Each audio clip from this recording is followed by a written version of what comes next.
안녕하세요. 사연 읽어주는 남녀입니다. 오늘도 와주셔서 감사드리며 오늘의 사연 시작하겠습니다. 여러분들은 관상을 믿으시나요? 사람들은 상대방을 처음 볼 때 외모를 가장 먼저 보는 경우가 많잖아요. 외모로 그 사람이 어떤 성격일지, 어떤 일을 할지 짐작해 보기도 하고요. 그래서 저는 어느 정도 관상을 믿으면서 살아온 것 같습니다. 물론 모두 정확하게 맞았다고는 할 수 없지만요. 그런데 제 인생에요. 정말 생긴 대로 논다는 말에 확신이 들게 한 사람들이 나타났어요. 어떤 사람들인지 궁금하시죠?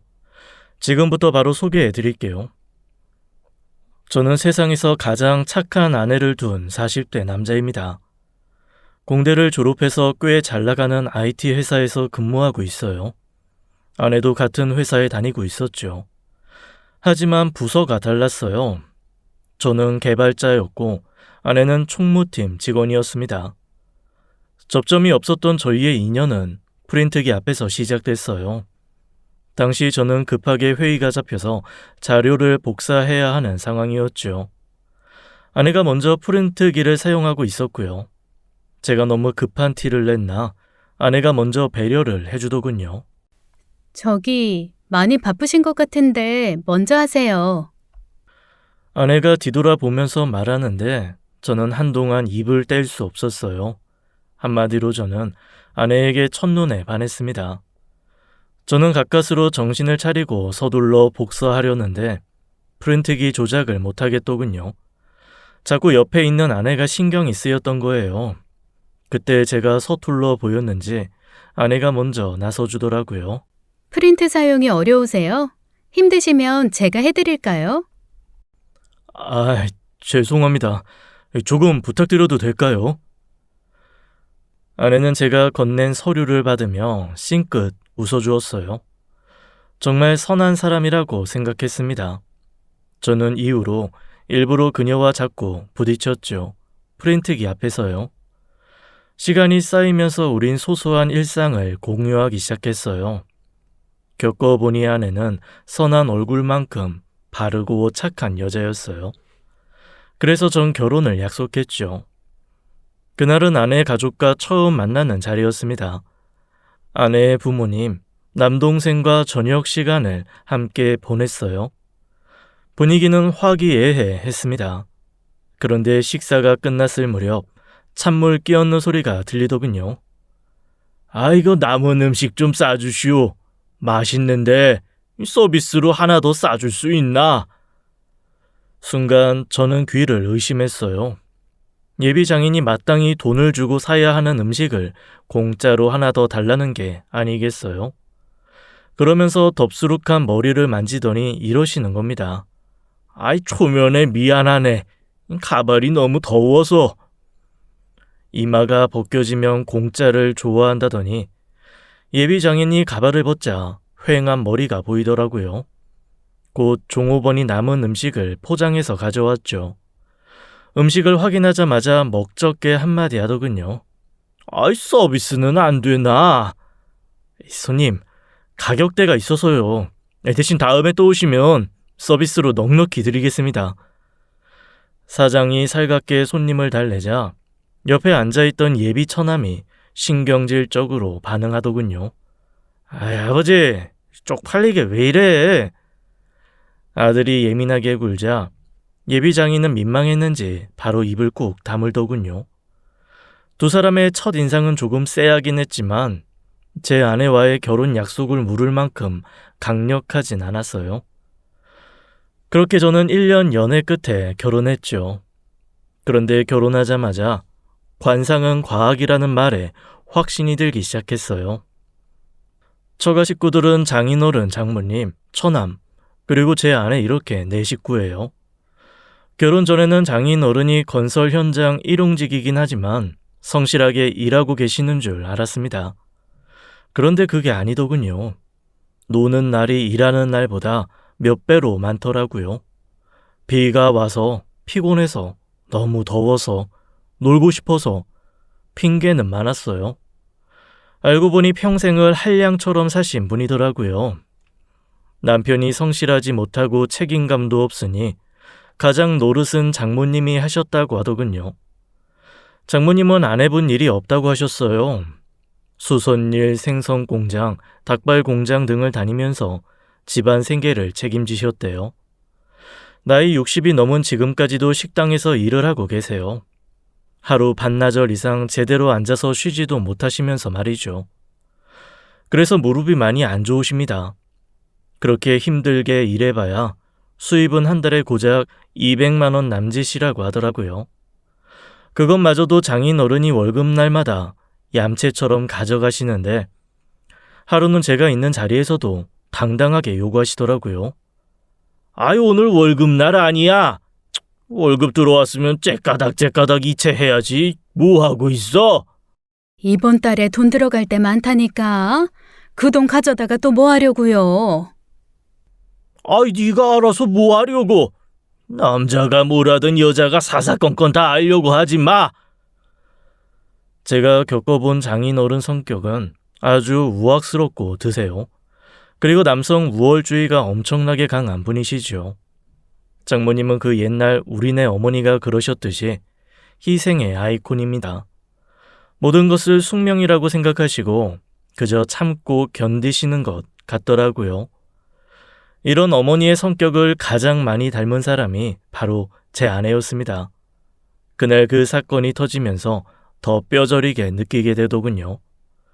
게다가 장인어른과 처남은 아내를 과연 가족으로 생각하는지 의심이 들 정도였어요. 결혼 후 처가 식구들이 처음으로 다 같이 모인 자리였을 거예요. 장모님 환갑이어서 축하하는 모임이었는데요. 날도 날인지라 맛있는 거 사드리고 싶어서 제가 한우집을 예약했었죠. 장인어른은 도착하자마자 한마디 하시더군요. 아이, 뭐 좋은 날이라고 비싼 한우집에 예약을 해놨어? 아이, 어머님 환갑인데 한우 정도는 드셔야죠. 아이, 어머니 많이 드세요. 아, 환갑이 뭐 별거냐? 장인어른은 뭐가 그렇게 마음에 안 드시는 건지 계속 신경질을 부리셨어요. 민망하셨는지 장모님이 제게 신경 쓰지 말라며 안절부절 못하시더라고요. 그런데 그런 장인어른 투정은 아무것도 아니었습니다. 전 그날 처남의 실체를 봤는데요. 처남은 생긴 대로 예민함과 허세의 끝판왕이었어요. 나이 34살에 7년째 5급 공무원 준비 중이라고 했습니다. 남자 나이 34살이면 결혼도 하고 애도 있을 나이인데 공무원 준비 중이라니. 그래서 한번 물었죠. 왜 꼭 5급 공무원이냐고요. 그러더니 이러더라고요. 아이, 남자가 자존심이 있지 어떻게 9급, 7급을 봅니까? 5급 정도는 돼야지. 처남 성격이 좀 파악이 되나요? 그렇게 허세를 부리다가도 자신의 약한 부분이 조금이라도 건드려지면 예민함이 폭발하죠. 특히 처남의 성격은 아내를 대할 때 잘 드러나더군요. 그날 장모님 환갑 모임 때도 그랬습니다. 누나는 총무팀이라고? 아이, 총무팀이면 남들 뒤치다꺼리 하는 거 아니야? 그런 걸 어떻게 해? 좋아? 처남은 올해로 나이가 34살로 아내와 3살 터울인데요. 누나인 아내를 기본적으로 무시하는 게 저도 느껴지더라고요. 아내는 평소에도 이런 일이 많았는지 대수롭지 않게 반응했어요. 뭘 또 그렇게까지 이야기하니? 아니 뭐, 아이 누나는 참 속 편한 것 같아서 나 같으면 못할 것 같은데. 저는 가만히 있는 아내의 반응이 답답하고 더 화가 났습니다. 자신의 처지는 생각도 안 하고 아내를 평가하고 있는 처남이 얄미웠어요. 그런데 그 마음을 아는지 모르는지 처남은 더 나가더군요. 말이 좋아서 총무팀이지 사람들 심부름하는 거잖아. 종이 필요하다고 하면 종이 사다 주고 책상 필요하다고 하면 책상 주문 놓고 간식 사다가 놓아주는 거 아니야? 안 그래? 네가 사회생활을 안 해봐서 그런데 그런 일만 있는 거 아니야. 지금 나한테 무슨 말이 하고 싶은 건데? 뭐? 지금 나 사회생활 안 해봤다고 무시하는 거야? 처남은 누나에게 한 본인 행동은 생각도 못하고 자존심이 상하는지 한참을 부들거리더군요. 그러더니 어깨를 으쓱거리며 말을 이어갔어요. 그러니까 누나도 나처럼 공부 좀 잘해서 대학교 잘 가지 그랬어. 겨우 숭땡대밖에 못 나왔으니까 그런 데 간 거 아니야? 총무팀이면 솔까 쪽팔려서 퇴직하고 만다. 정진아, 너 말 조심해. 아내는 처남의 말에 처음으로 정색하며 말했어요. 제가 아내에게 듣기로는 처남은 중땡대를 졸업했다고 하더군요. 처남이 생각하기에는 학벌이 누나보다 조금 좋다는 걸 앞세워서 무시하는 것 같았어요. 전 처남이 여기서 그만했으면 싶었어요. 그런데 처남은 지나침을 잘 모르는 것 같더라고요. 하긴 누나가 공부몰이가 좀 없긴 없었어. 안 그래? 고등학교 때도 늘 중간에서 놀았잖아. 10등 안에 든 적도 없었지 아마? 매형도 있는데 말 조심해. 그리고 이제와 이야기하는 거지만 학원은 나 아니면 너 못 다녔어. 우리 형편에서 그만큼 학원 보내줬으면 넌 당연히 공부 잘했어야 하는 거야. 저는 속으로 아내에게 더 해도 된다고 이야기했어요. 처남에게 가만히 당하고 있는 아내를 보는 게 제 속이 터졌거든요. 이때 아내가 한마디 더 하려는데 장인이 입을 떼며 막아버리더라고요. 너는 어디서 정진이 학벌을 운운해? 네가 정진이 학원 지원해줬다는 거를 그렇게 티를 내고 싶은 거냐? 너 대학 가게 해준 것도 감사하게 여길 것이지. 그런데 장인 어른의 반응이 더 놀랍더군요.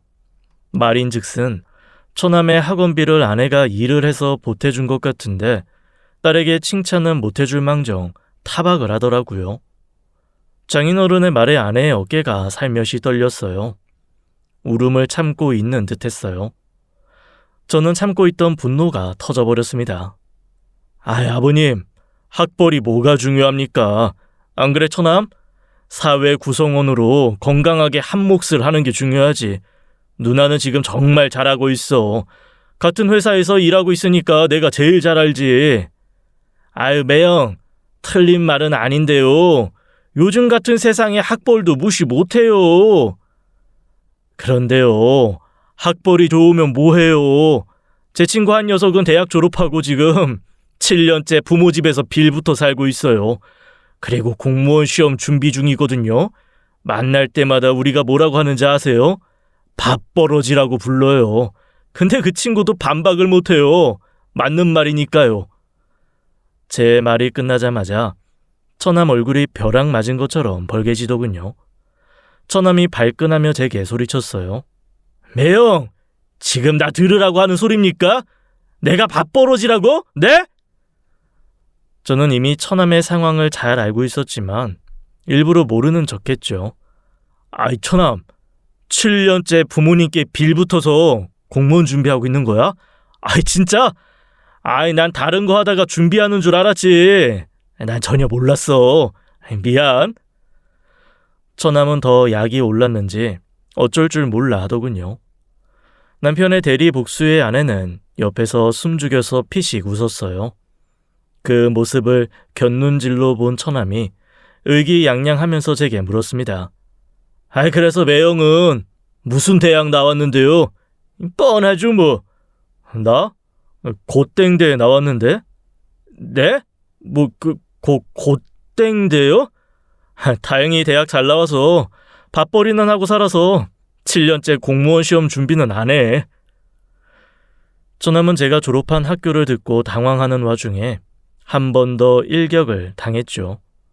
그리고는 입맛이 없다면서 자리를 박차고 일어나더군요. 처남을 그렇게 감싸던 장인어른도 더는 말을 보태지 않았어요. 기분 좋게 시작한 장모님 환감 모임은 그렇게 끝이 났죠. 그리고 아내는 집으로 가는 길에 제게 고맙다고 했습니다. 그러면서 자신의 이야기를 들려주더군요. 아내는 고등학교를 다니는 동안 울었던 기억밖에 없었대요. 학생 회비를 제때 못 내서 어머니가 학교에 불려온 적도 있었으니까요. 그에 반해 처남은 학생 회비 한 번 밀린 적이 없었다고 하네요. 당연히 아내는 대학은 꿈도 못 꿨다고 하죠. 고등학교 졸업하자마자 전자제품 공장에 취업해서 돈을 벌었대요. 그렇게 생산직 3교대 4년을 일하면서 본인을 위해 쓴 돈은 1원도 없다고 했어요. 버는 족족 장인이 가져가서 처남 학원비를 내고 술을 먹었다고 하더군요.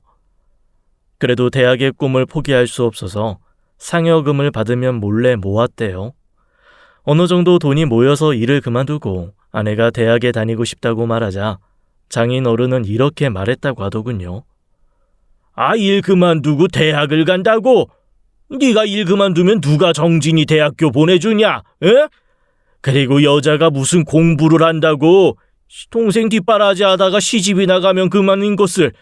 아, 대체 그 돈은 어디서 났어?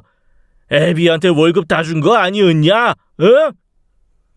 근데 그때는 아내도 어떤 용기가 났었는지 장인 어른에게 처음으로 큰 소리를 냈다고 해요. 안 그랬던 딸이 그러니까 장인 어른도 당황하더래요. 결국 그렇게 늦은 나이에 대학교를 다닐 수 있었다고요. 저는 이해가 안 가더군요. 어떻게 딸이 대학교 다닐 돈마저도 탐내했는지요. 오히려 더 미안해해야 할 일은 아닌지요. 아내의 이야기를 들으니 장인 어른과 처남이 원망스럽기까지 하더군요. 장모님과 아내의 희생을 어디까지 바라는 건지 전혀 고마워하지도 않으면서 말이죠. 처남은 그렇게 떠난 후 한 번 더 저를 경악하게 했어요. 어느 날 퇴근해서 집에 오니 제 서재가 난장판이 돼 있는 거예요. 아내는 누군가에게 전화를 걸어 소리치고 있었어요. 너 이게 무슨 짓이야? 얼핏 들어보니 상대방은 처남인 것 같았죠. 내가 안 보내줬다고 이렇게 들이닥쳐서 뒤지면 어떡해. 빈집에 무단 침입하면 범죄인 거 몰라? 우리 집 비밀번호를 알고 있는 사람은 장모님밖에 없었어요. 처남이 장모님을 닥달해서 비밀번호를 알아낸 것 같더라고요. 그래서 이제 확인됐니? 됐어? 그러니까 이제 더 이상 매형 귀찮게 하지 마. 저는 거칠게 휴대전화를 끊은 아내에게 물었습니다. 대체 무슨 일이야? 미안해. 며칠 전부터 정진이가 계속 당신 고땡대 나온 거 확실하냐고 증거 보여달라고 귀찮게 하는 거야. 무시하면 그만하겠지 싶어서 가만히 있었는데 엄마한테 비밀번호 알아내서 조금 전에 당신 서재 뒤지고 갔어. 저는 너무 어이가 없어서 할 말도 없더군요. 할 일이 그렇게도 없을까요? 그래서 확인하고 갔대? 응, 졸업 앨범 확인하고 간 것 같아. 아내가 손으로 가리키는 곳을 보니 제 대학교 앨범이 펼쳐져 있었습니다. 저는 34살, 이 어른 아이를 어찌해야 하나 싶었죠. 그러던 어느 날 처남을 제대로 교육할 수 있는 좋은 기회가 생기더군요. 그날 아침도 평소처럼 아내가 일어나 밥을 차리고 있었어요. 아내는 손맛이 좋아서 요리를 참 잘했는데요. 아침 메뉴가 된장찌개인 것 같아서 아내에게 물어보려고 말을 걸었죠. 와, 냄새 좋다. 밥 2그릇 먹어야지. 그런데 제가 말을 했는데도 아내는 멍하니 한 자세로 계속 서 있는 겁니다. 게다가 아내 손에 들려진 양념통에선 소금이 줄줄 새고 있었죠. 제가 놀라서 양념통을 아내 손에서 뺏으면서 소리쳤어요. 아, 여보, 무슨 생각해? 된장찌개가 소금찌개가 되고 있다고. 큰 소리에 놀란 아내가 화들짝 놀라면서 뒷걸음질을 하다가 뒤로 넘어졌죠. 저는 놀라서 아내를 얼른 일으켜주며 다시 물었습니다. 대체 왜 그러고 있는 건데? 무슨 일 있어? 미안해. 저는 안 되겠다고 생각해서 가스레인지 불을 끄고 식탁 의자에 아내를 앉혔어요. 그리고 재차 아내에게 무슨 일인지 물었습니다. 아내는 한숨을 쉬면서 며칠 전 친정에 갔다 온 이야기를 들려줬어요. 처남이 중대 발표가 있다면서 식구들을 불렀다고요. 그러면서 한 말이요. 저 공무원 시험 포기하려고 합니다. 이제까지 할 만큼 했다고 생각해요. 이렇게까지 했는데 안 되는 거 보면 제 길이 아닌 거예요. 그럼 지금이라도 회사에 들어가서 차근차근 배워보면 어떠니? 아니요. 저도 나이가 있는데 남 밑에서 어떻게 일해요. 그렇게는 일하기 싫고요. 저 사업해보려고요. 사업이 잘 맞을 것 같아요. 사업은 어디 쉽니? 돈도 많이 있어야 하고. 지금 우리 형편에 무슨 돈이 있다고.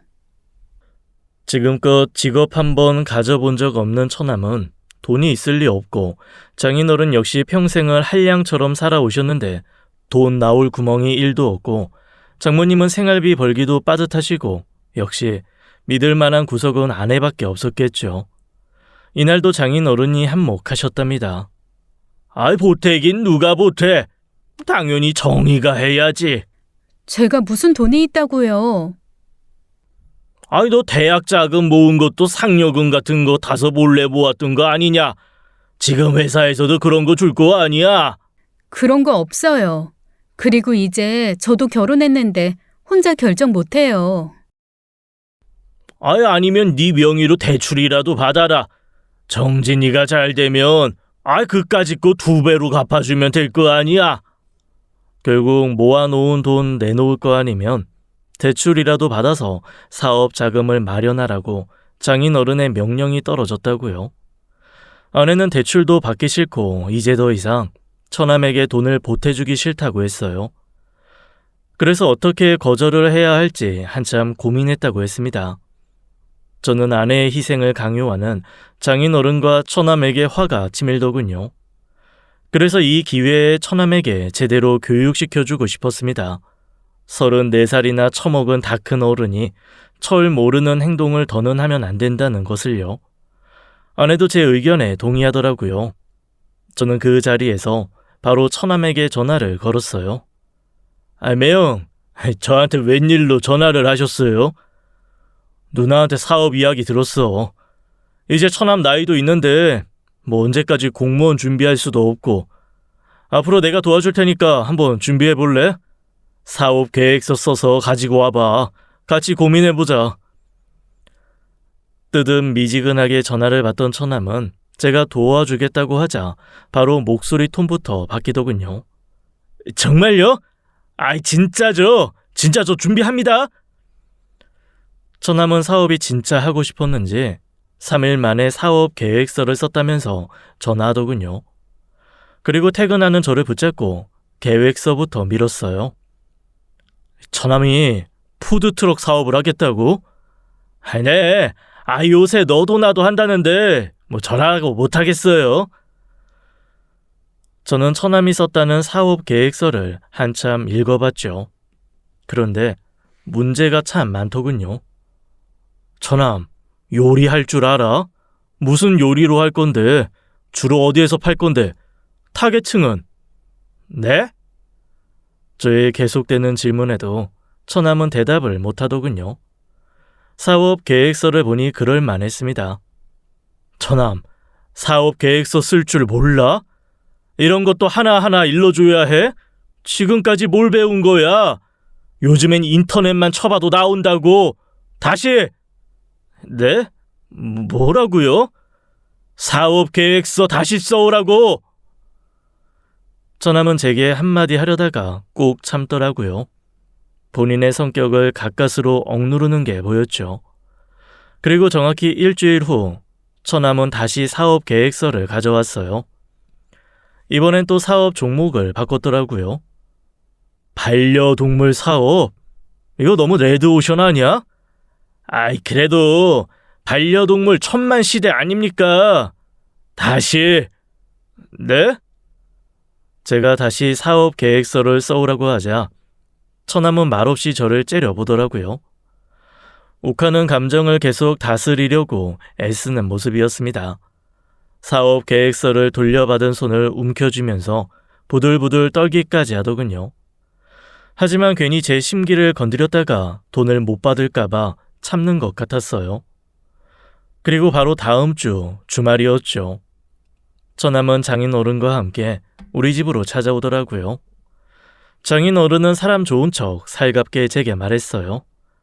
사업이야 어렵지. 그런데 우리 정진이는 다 잘할 거야. 자네가 좀 잘 봐주겠나? 저 말 같지도 않은 소리나 하려고 장인어른은 처남을 따라온 거였어요.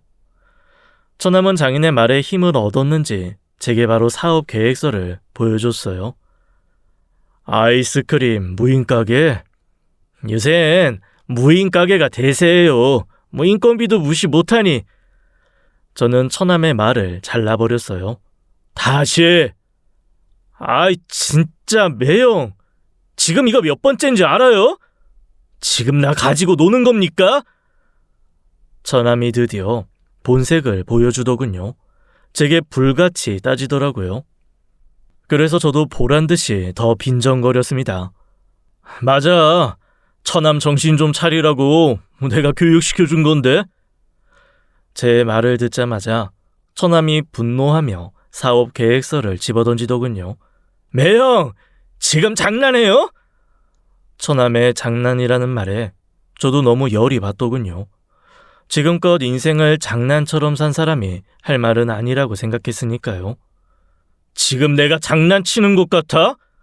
요즘은 중학생만 돼도 처남보다 계획서 잘 쓴다고 사업이 장난으로 보여? 남의 돈 가지고 사장놀이 하고 싶어? 처남 눈에는 사업이 그렇게 쉬워 보이냐고? 저는 지금껏 처남에게 쌓여있던 화를 모조리 쏟아냈습니다.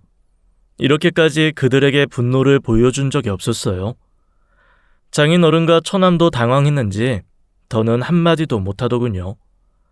그리고 며칠 후 저는 다시 처남을 소환했어요. 우리 회사 인턴 자리를 소개해줬죠. 처남이 이제부터라도 정신 차리고 제대로 다시 시작해봤으면 좋겠는데 어때? 해보겠어? 자존심 강했던 처남은 거절할 줄 알았어요. 그런데 예상외로 받아들이더군요. 처음에 처남은 회사가 소위 말하는 듣보잡 기업인 줄 알았다고 합니다. 외국계 IT 기업이라서 아는 사람만 알고 있었거든요. 꽤 탄탄한 대기업이라는 걸 인턴으로 들어와서 제대로 한 거예요. 인턴으로 들어오고 일주일, 그래도 꽤 열심히 한다고 생각했죠. 처남이 이제 좀 정신 차리나 싶었어요. 하지만 늘 그렇듯 사람은 쉽게 변하지 않아요. 처남이 인턴으로 들어온 지 일주일 후 부서 이동을 했어요. 기획팀에서 총무팀으로 옮겼죠. 그런데 총무팀의 처남보다 5살이나 어린 대리와 마찰이 자꾸 생기더군요. 아이 저기 정진씨, A4 용지 더 채워 넣어주라니까 왜 아직입니까? 이런 사소한 일부터 시작해서 중요한 법무 관련 서류를 두고 다툼까지 생겼었죠. 내가 정진씨한테 팀장님한테 서류 전달해달라고 줬잖아요. 전 못 받았다고요. 아이 누명 씌우지 마세요. 이 사건으로 처남은 인턴을 더는 할 수 없었어요. 처남이 욱하는 성격을 누르지 못하고 대리에게 폭력을 가했거든요. 그날 아내는 처남이 저지른 실수를 수습하느라 꽤 고생했다고 했어요. 인터넷에서 잘린 처남을 데리고 저와 아내는 회사 근처 술집으로 향했어요. 아내는 소주부터 시키더군요. 그러면서 처남을 질책하기 시작했어요. 네가 그렇게 한심하다고 생각한 총무팀 일해보니까 어떻디? 어? 별거 아니던데 뭐. 처남은 끝까지 자신의 잘못을 뉘우치지 않더군요. 누나를 인정하기 싫은 것 같았어요. 자신이 생각했던 것보다 누나가 다니는 회사는 꽤 대기업이었고 총무팀에서 하는 일도 꽤 중요한 업무가 많았거든요. 별거 아니야? 근데 넌 왜 그것도 못해? 34살 먹도록 대체 어떻게 산 거니? 지금 말 다 했어? 지금껏 고생 한번 못 해보고 책상 앞에 앉아만 있어봐서 그래. 넌 고생 좀 해봐야 돼. 더는 네 인생 때문에 날 희생하지 않을 거야. 앞으로 네 인생 네가 알아서 살아. 나한테 앞으로 연락하지 마. 그렇게 아내는 처남에게 선전포고를 했어요. 그리고 자네의 소주를 따라 마시고는 식당을 나가더군요. 처음으로 저 여자가 참 멋졌습니다. 처남은 고개를 푹 숙인 채 아무 말도 없더군요. 본인도 느끼는 게 많았겠죠. 저는 조용히 아내를 따라 나섰습니다. 그 이후로 한동안 처남 소식은 들을 수 없었어요. 저남은 머리 식힐 겸 여행하고 돌아온다는 쪽지 한 장 남기고 집을 떠났다고 하더군요. 저는 차라리 잘 됐다고 생각했죠. 이 기회에 정신 차리고 돌아오길 바랬어요. 그런데 장인어른은 처남이 집 나간 걸 아내 탓으로 돌리더라고요. 나쁘고 지독한 년. 네가 그러고도 누나냐? 너만 아니었으면 정진이가 집을 나갔겠어? 정진이 잘못되면 다 네 탓인 줄 알아라. 안 그래도 술 좋아하던 장인은 매일 술독에 빠져 살더군요. 어느 날은 아침부터 아내에게 지구대에서 연락이 오는 거예요. 이정희 씨인가요? 지금 바로 지구대로 오셔야 할 것 같은데요. 무슨 일인데요? 아버님이신 것 같은데요. 술에 많이 취해 계세요. 아침부터 이게 무슨 일인가 싶어서 당장 지구대로 달려갔죠. 그런데 장인어른이 술에 취해서 정신을 못 차리고 있더군요. 술을 얼마나 먹었는지 저랑 아내도 못 알아볼 정도였어요. 당연히 몸도 제대로 못 가누는 상태였죠. 아버님, 정신 좀 차리세요. 그리고 경찰에 이어지는 말을 듣고는 저는 까무러칠 뻔했죠. 만취 상태로 음주운전을 했다는 겁니다. 경찰에게 어떻게 잡혔냐고 물으니 더 기가 막히더군요. 집으로 가다가 신호 대기 중 잠이 들어버린 거죠. 그것도 초등학교 앞 어린이 보호 구역에서요. 등교 시간이라 아이들도 많았는데 말이에요. 신호 대기하고 있는 차량이 안 움직이니까 수상하게 여긴 다른 운전자들이 신고했다고 하더라고요. 그 위험천만한 일을 하고도 널브러져서 속 편하게 자는 장인어른을 보고 있으니 화가 머리끝까지 치밀어 오르더군요. 아내도 더는 할 수 있는 게 없어 장인어른이 깨어나길 기다리고 있었어요. 한 1시간 넘게 기다렸을 거예요. 장인어른이 정신이 돌아오는지 조금씩 움직이더라고요. 아내가 장인어른의 몸을 세차게 흔들더군요. 아빠, 정신 좀 차리세요. 지금 무슨 짓을 저질렀는지 아세요? 아이고, 머리야. 그만 좀 흔들어. 장인어른은 아무것도 모른다는 듯이 신경질부터 냈어요. 슬며시 눈을 뜨고 여기가 경찰서라는 걸 알았는지 깜짝 놀라더군요. 내가 왜 경찰서에 있는 거냐? 아버님, 음주운전 하셨잖아요. 그제야 장인어른은 본인이 음주운전을 했다는 걸 알아채더라고요. 그때 경찰이 와서 바로 음주 측정을 했어요. 잡히자마자 음주 측정을 했는데 술에 취해 많이 움직이는 바람에 정확하지 않다고 했죠. 왜 이래? 가만히 있으세요. 장인어른은 끝까지 발악하며 음주 측정을 거부하더군요. 경찰 2명이 더 와서 장인의 몸을 잡고서야 측정을 할 수 있었어요. 아까랑 비슷하네요. 혈중 알코올 농도 0.25%, 면허 취소 수준이고요. 현행 도로교통법에 따르면 혈중 알코올 농도 0.2% 이상은 2년 이상 5년 이하의 징역이나 1천만 원 이상 2천만 원 이하의 벌금형에 처합니다. 그리고 아버님은 스쿨존 음주운전 혐의로도 입건이 불가피해서 경찰의 수사가 진행될 거예요. 뭐라고? 장인어른은 그럴 리가 없다는 듯 저를 쳐다보더군요. 한참을 도와달라는 듯 외쳤어요. 안서방, 안서방. 그러더니 번뜩 뭔가 생각났다는 듯이 말했어요. 자네 형이 변호사라고 하지 않았나? 응? 그런데요. 자신의 잘못을 뉘우치기보다 자기 살 길부터 찾는 장인어른이 꼴보기 싫더군요.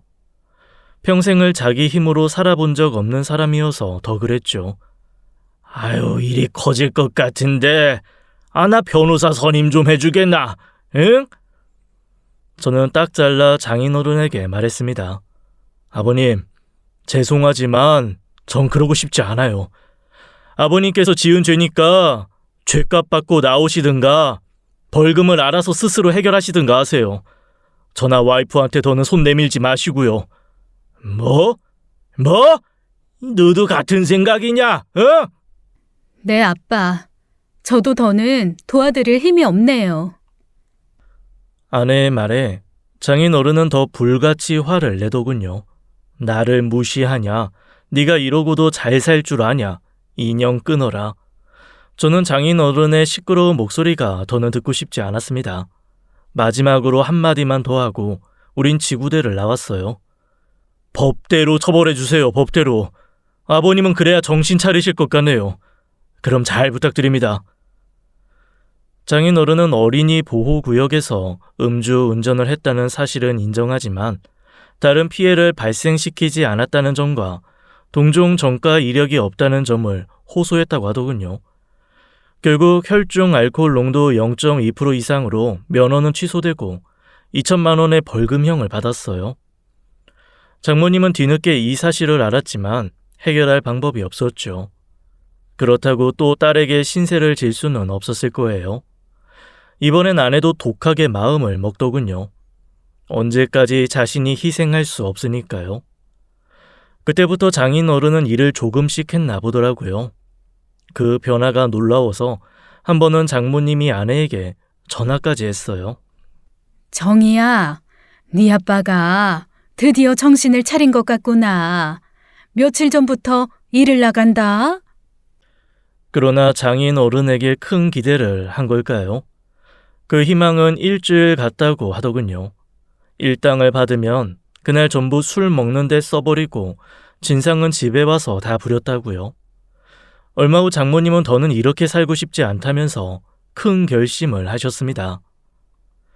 장인 어른이 가장 역할을 제대로 못하면 힘들다고 생각하셨던 것 같아요. 장모님은 남의 식당 나가서 일하는 것도 이젠 한계였죠. 힘들게 일하는 거에 비해서 받는 돈은 너무 터무니없이 적었기 때문이에요.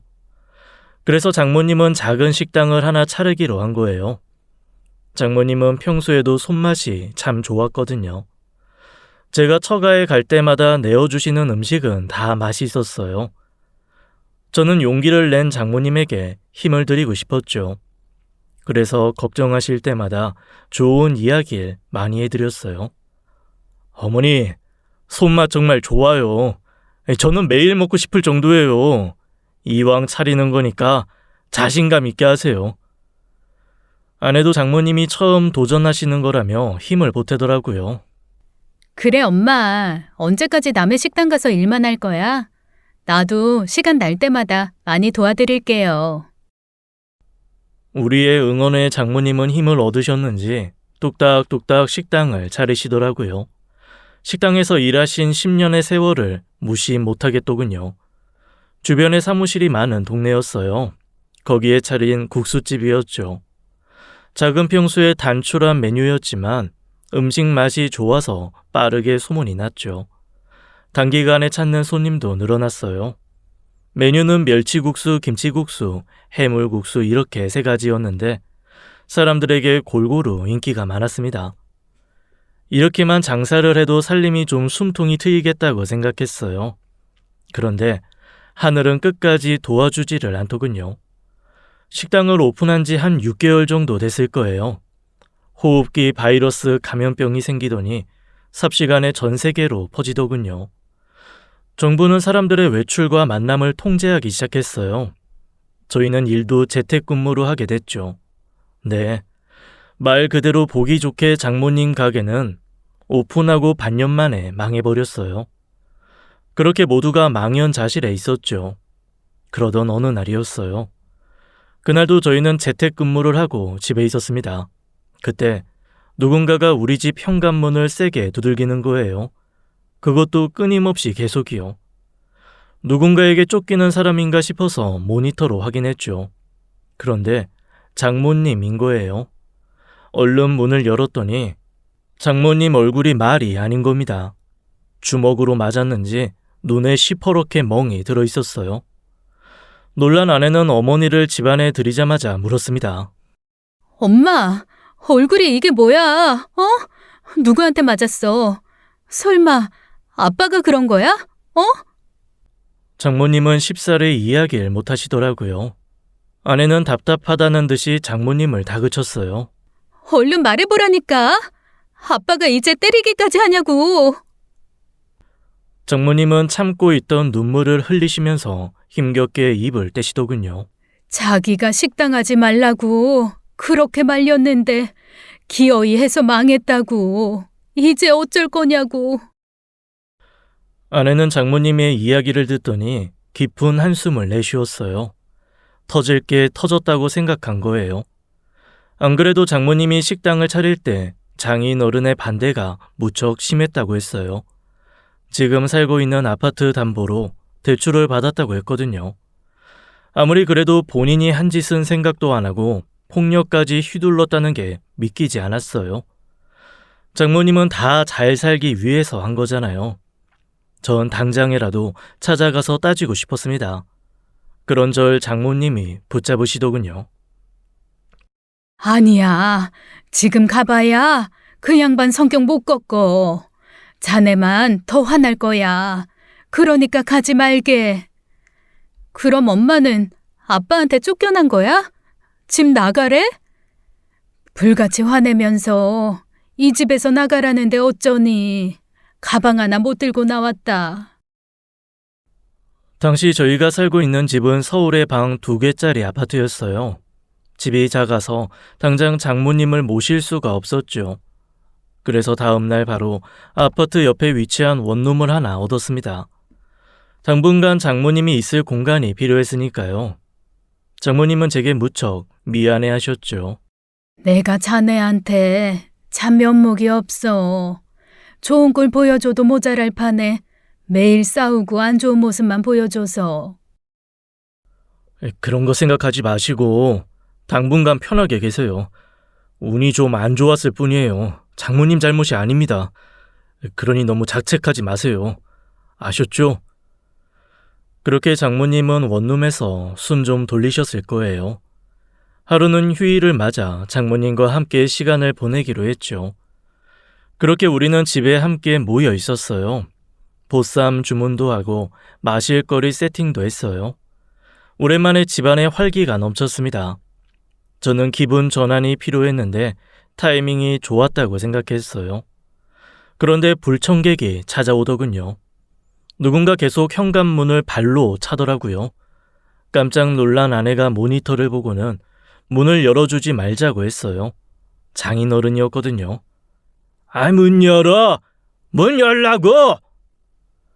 장인어른은 문이 안 열리자 소리를 고래고래 지르기 시작했어요. 저는 아파트 주민들에게 피해가 갈까봐 문을 열어주자고 했습니다. 괜찮아. 내가 있어. 내가 알아서 할게. 장인어른은 문이 열리자마자 신발을 벗어 집 안으로 던지더군요. 그리고 손에 들고 있던 막걸리를 벌컥벌컥 마셨어요. 술에 취해 퀭한 눈으로 제게 말하더라고요. 너희들 팔자 좋다 아주. 에? 장인어른은 비틀거리며 장모님에게 다가가기 시작했어요. 그 순간 제가 장인어른을 막아섰어요. 아내도 두려움을 느꼈는지 장모님을 뒤로 숨기더군요. 그 모습을 보니 장인어른의 행패를 더는 못 봐주겠더라고요. 아버님, 이제 그만하세요. 왜 이러세요 정말? 으라, 안서방 아니야. 보증금 날린 잘난 장모 원룸 얻어줄 돈은 있으면서 아나 벌금 내줄 돈은 없나 봐. 비교를 해도 어떻게 저렇게 할 수 있는지 묻고 싶었죠.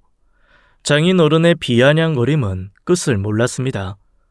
식당 거덜낸 장모 뭐가 예쁘다고 하하호호 웃음이 나오냐. 남자가 웃음이 그렇게 해퍼서야 원. 저 말 같지도 않은 걸 언제까지 듣고 있어야 하는지 저는 제 인내심을 시험하고 있었죠. 두 주먹이 불끈불끈 나가려는 걸 한참을 참고 있는데 장모님이 장인어른을 향해 달려가더군요. 그리고 손에 있던 국자로 장인어른을 패기 시작했어요. 무방비 상태에서 일격을 당한 장인어른은 바닥에서 뒹굴었어요. 뭐하는 짓이야? 내가 식당 차리는데 네가 뭐 보태준 거 있어? 아파트도 뼈 빠지게 일해서 내가 산 거라고. 왜 이래? 지금껏 네가 나한테 생활비 한 번을 보태준 적이 있냐? 응? 나한테 밥 얻어먹으면서 살아온 주제에. 아니, 너! 그래, 너 가장 노릇도 못하는 게 뭐? 서방 대접은 받고 싶냐? 평생 남의 집 식모살이하고 공장 다니면서 모은 돈으로 너 편하게 살게 해줬으면 고마워하기라도 해야 하는 거 아니냐? 인간이면. 장모님은 지금까지 참아온 한을 폭발시키는 듯 쉬지 않고 장인어른을 패더라고요. 술에 취해 몸을 제대로 가누지 못하는 장인어른은 장모님의 힘을 이기지 못하더군요. 그래도 입은 살아서 계속 나불거렸어요. 너 어디 이러고도 살 수 있을 것 같냐? 내가 못 살면 어쩔 건데? 그래, 내가 더는 너랑은 못 살겠다. 이혼하자, 이혼해.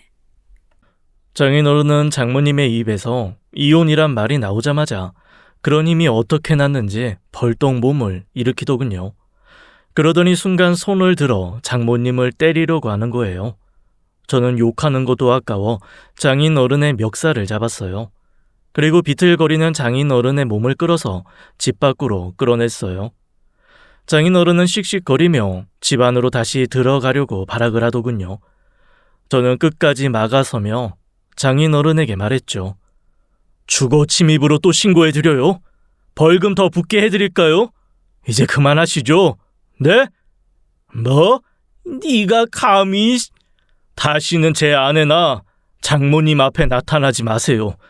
2번 다시 참지 않을 겁니다. 이거 경고예요. 지금 이렇게 멀쩡히 걸어 나갈 수 있는 건 장인어른에 대한 제 마지막 예의라고 생각하세요. 만약 다음에 길에서라도 마주치면 그땐 평생 2다리로 걸어 다닐 수 없을 거예요. 아시겠어요? 눈 한 번 깜빡거리지 않고 경고하는 제게 장인어른은 더는 대꾸하지 않았습니다. 그리고 그 길로 꽁무니 빠지도록 도망을 치더군요. 저런 사람을 장인어른이라고 대우해줬던 지난날이 부끄럽더라고요. 장인어른이 떠난 후 저는 다시 집 안으로 들어갔어요. 그런데 장모님이 바닥에 주저앉아 눈물을 펑펑 쏟고 계셨어요. 장인어른을 쫓아내고 통쾌해하고 계실 줄 알았는데 그게 아니었습니다. 내가 지금껏 잘못 살았어. 나만 참고 살면 우리 식구들 다 편하게 살 줄 알았는데 이렇게 골마 터질 줄 누가 알았겠냐고. 내가 더 빨리 알아차렸다면 너도 많이 힘들지 않았을 텐데 미안하구나. 장모님은 아내의 손을 잡으면서 연신 미안하다고 우시더라고요. 아내도 그런 마음을 이해한다면서 장모님을 꼭 안아주었어요. 2 사람의 희생이 아니었다면 진즉에 붕괴했을 가족이에요. 이제라도 장모님과 아내가 제대로 된 울타리에서 보살핌을 받길 바랄 뿐이었죠. 물론 그 울타리 역할을 제가 하고 싶었고요. 장모님이 이혼을 결심하시면서 모든 게 잘 풀리는 듯 했어요. 그런데 아쉬운 게 많은 장인어른이 끈질기게 장모님에게 매달리기 시작했어요. 어느 날은 장인어른이 원룸에 찾아와 이혼을 안 해주겠다며 행패를 부렸다는군요. 장모님이 말씀을 안 해주셔서 저는 나중에야 안 사실이었어요. 그런데 목적이 딴 데 있더라고요. 이혼하면 재산 분할은 어떻게 할 건데, 응? 결국엔 그게 궁금해서였니? 한몫 챙기고는 싶어서? 아이, 당연하지. 그래도 내가 너랑 같이 산 세월이 있는데 네가 홀랑 다 가져가면 난 어떡하라고. 2 사람 사이에 재산이라고 해봐야 작은 아파트 한 채였습니다. 장인어른은 지금까지 일용직 근로자로만 일을 해서 대출을 받을 수 없었어요. 그나마 어머님이 닭발 공장에서 일할 때 대출 받아서 산 작은 아파트였죠. 당연히 명의는 장모님이었으니 장인어른은 이혼 이야기가 나오자마자 불안했던 겁니다. 자신은 쥐뿔 가진 게 하나도 없었으니까요. 이 아파트 대출 갚는데 돈 한 푼 보탠 것도 없으면서 양심도 없네. 살면서 생활비라도 줘봤어? 이 양반아, 네가 기여한 게 하나도 없는데 재산 분할? 어이가 없네. 뭐야? 내가 기여한 게 왜 없어? 정진이 학원 보낸다고 나도 뼈 빠지게 일했다고. 대학교 들어갈 적에 등록금 보탠다고 일했어? 안 했어? 다 정진이. 너한테는 정진이밖에 없냐? 그래, 난 아들밖에 없다 왜? 그래, 둘이 잘 살아봐라, 아주. 이젠 나한테 찾아오지 마. 꼴도 보기 싫으니까. 장모님은 처남에 대해서는 장인 어른의 공을 인정할 수밖에 없다고 했어요. 처남 고3 때부터 대학교 다닐 때까지는 그래도 꾸준히 일을 했다고 하더군요. 그런데 딱 거기까지였습니다. 장모님은 처남의 목도 생각하셔서 재산 분할은 6대4로 조정되었고 결혼 42여 년 만에 이혼하셨어요.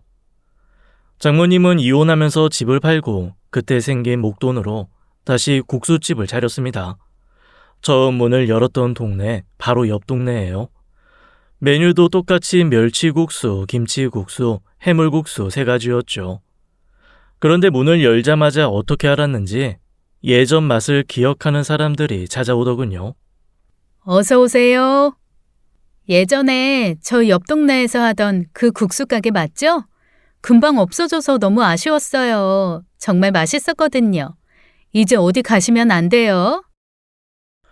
손님들의 응원이 장모님을 다시 일으켜 세워주었어요. 국수 가게는 사람들이 줄지어서 먹는 맛집이 되었습니다. 주말에도 손이 모자랄 정도로 손님이 넘쳐나 아내도 매주 도와드려야 했습니다.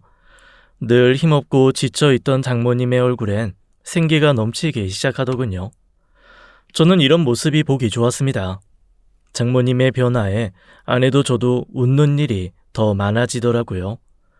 다른 식구들의 소식도 궁금하다고요. 장인 어른은 이혼 후 몇 달은 친척 집을 떠돌면서 지냈다고 했어요. 그리고 얼마 후 처남이 돌아왔다는 소식이 들리더군요. 그렇게 장인 어른과 처남이 작은 월세방을 마련해 살았던 것 같아요.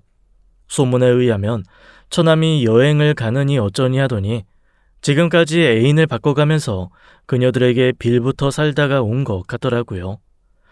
그래도 여전히 정신도 못 차린 듯 했습니다. 돌아와서도 취업할 생각은 안 하고요. 장인 어른의 얼마 안 남은 재산을 가지고 사업을 하겠다고 난리를 쳤대요. 이때 장인 어른은 무슨 생각이었던 건지 반대를 그렇게 했다고 하네요. 얼마 안 남은 본인 재산을 지키고 싶으셨던 건지, 이제 더 이상 처남을 믿을 수 없었던 건지, 예전에 처남을 그렇게 아끼던 장인 어른의 모습은 아니었다고 해요. 그런데 결국은 또 처남에게 사업 자금을 해주셨대요. 그렇게 처남이 어떤 사업을 했는지 아세요? 제가 다시를 외쳤던 그 아이스크림 무인 가게를 했다네요. 소자본으로도 가능한 사업이라 시작한 것 같은데요. 하지만 처남이 차린 가게 옆에 아이스크림 무인 가게가 2개가 더 생기는 바람에 2달도 못 가고 쫄딱 망했다고 합니다. 그런데 하루는 처남이 어떻게 알고 장모님의 가게로 찾아온 거예요. 정신없는 주말이라 저와 아내까지 붙어서 장사를 돕고 있었는데 말이죠. 처남은 가게에 오자마자 신이 나서 장모님을 들들 볶기 시작하더군요. 우리 엄마가 이렇게 성공했다고? 아이, 난 왜 이제야 한 거야? 어? 엄마, 이거는 체인 사업을 해야 한다니까. 장모님은 신나서 떠드는 처남을 거들떠보지도 않았어요. 하지만 처남은 지치는 기색도 없이 막무가내로 조르더라고요. 이렇게 장사가 잘 되는데 체인 사업하면 돈이 얼마냐고. 대박 터지는 거지. 안 그래? 아니, 내가 기획해 볼게. 그날 장사를 마칠 때까지 처남은 장모님을 설득했어요. 장모님은 끝까지 무시로 응답했죠. 그리고 처남에게 진지하게 이야기하기 시작했어요. 정진아, 나도 이제 너랑 더는 엮이고 싶지 않구나.